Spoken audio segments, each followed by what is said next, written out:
giờ năm mấy năm mấy cái đấy vậy nè có hay bị nung hả sẽ đi về tại nó cũng qua đâu vì lo cái gì vì vậy vì lúc đó mà đây này nhiều mà bây giờ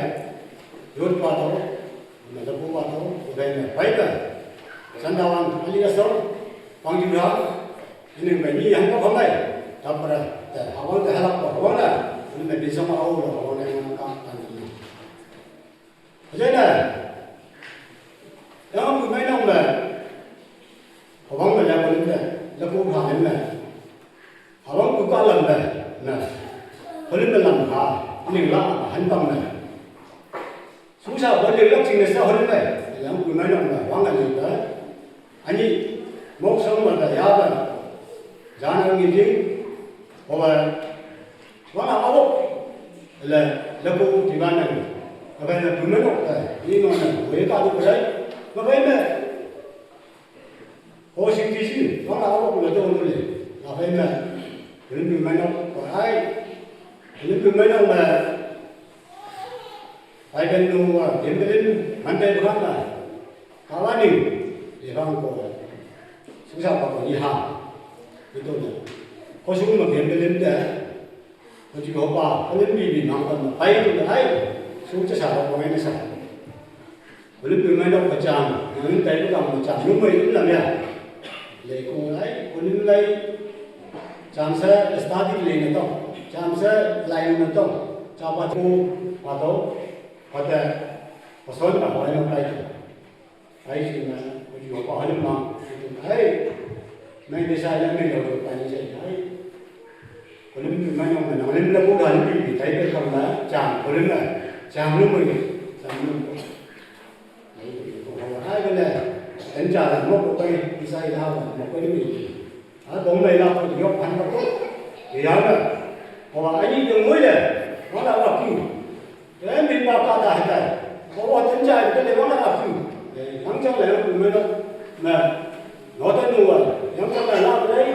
bị sốc mũi bóng mấy mũi người mới nó cái mấy cái bên này thằng mà chân đau anh bằng nhỏ bên này nằm đây thắng trong bị sốc mà cái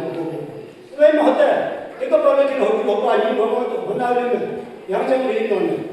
đúng rồi tháp bà bảy mươi ông bà có lên yang trong hàng ba hai chỉ mà bà có chịu học bà gì yang trong là nằm đâu có chịu học bà gì yang trong đi xong rồi không này cũng vậy này nó cứ nói đâu này anh ấy nằm đây là cứ bà đồng tôi chỉ cũng phải trả ba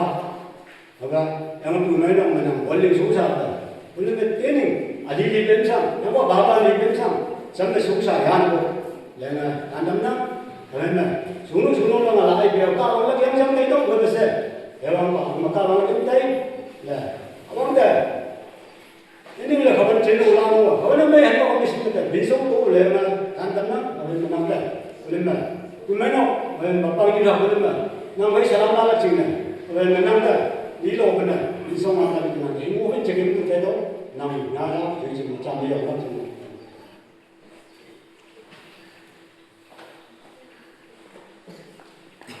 năm nào ok không các bạn này mấy nó bông mày năm là hay một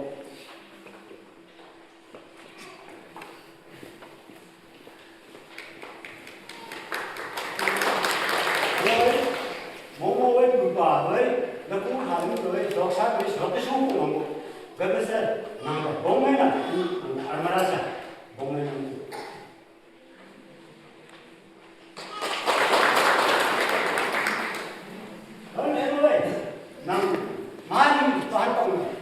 chín đấy, ông lấy áo cái gì, cái cổ là chân ta vẫn bị súng sạt chúng tôi, nên đi đắp sinh là về em này à, em nó bay thế đúng đấy, chín này em nó nằm mà, em nó chửi tụi em phải hỏi chính lắm đó, em nó sao nó có súng sạt cũng quý, chân ta vẫn mà, em nó tự lý luôn nằm hỏi chính lắm, chạm chân lòng cái này, sắp đi bôi đi đắp sinh lắm, đấy em nó nằm đấy.